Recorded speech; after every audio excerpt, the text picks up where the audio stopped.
It is day 23, which means it's Christmas Eve, and we've got a great Scotch. Maybe kind of a quintessential Scotch. This is Highland Park 12. And there's really just nothing wrong with Highland Park 12. And it's been named by everyone who gives a shit about it as one of the most well-rounded, perfect examples of good Scottish whiskey that comes out of Scotland at all. I've got a few friends who actually are whiskey sommeliers, Joe and Kate Van Name, who swear that Highland Park is the best thing to come out of Scotland, and I don't know that they're wrong about that. This is the 12, it's a classic one. Remember, Highland Park is way up north in Scotland on the northernmost islands that you can be in Scotland, and it's the Orkney Islands. They're just down the road from Scapa Distillery. Highland Park is not a reference to Highland Scotch. It's a reference to an area around there that's Highland and Lowland in the islands. So, been going since 1798. How's that for some history? And a large percentage of what they do goes into Famous Grouse. So if you're getting Famous Grouse budget Scotch, you're getting Highland Park in there. And a cool thing is, they still malt around 20% of their own barley. And then they, and smoked barley, right? So they they use peat in the Orkney Islands, about 20%, and then they supplement it with unpeated barley from off island, from mainland. And so you get this really great combination of slightly smoked and rich Scotch.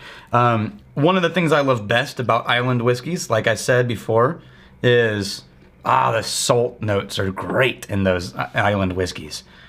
That's enough of that. Let's try some Highland Park.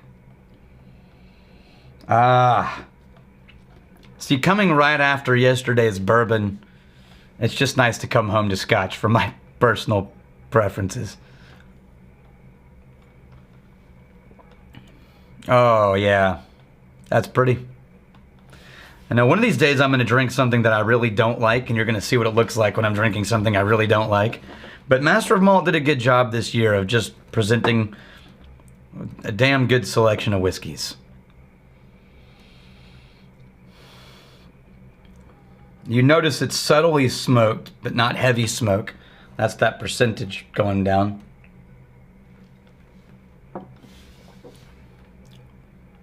Kind of caramely sweet. Let's add some water into this one and see how it comes alive.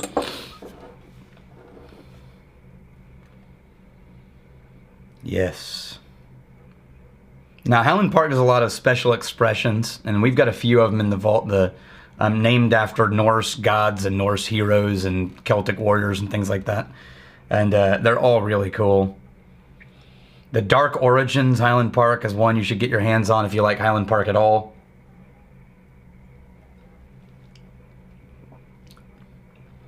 Man, it just got prettier. A little less sweet, a little more kind of tang to the end of it, which immediately improves it in my opinion. Yep.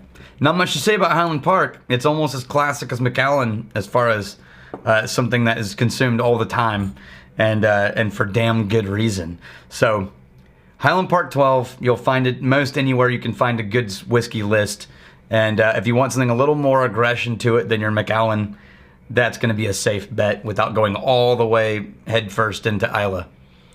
So thanks, Highland Park. Thanks again, Master of Malt. And we'll see you tomorrow on Christmas Eve. You can watch the final video. Now, I'm telling you, if you haven't cracked it open yet, I already know what we're drinking tomorrow. And man, do we have things to look forward to. So I will see you then. Cheers.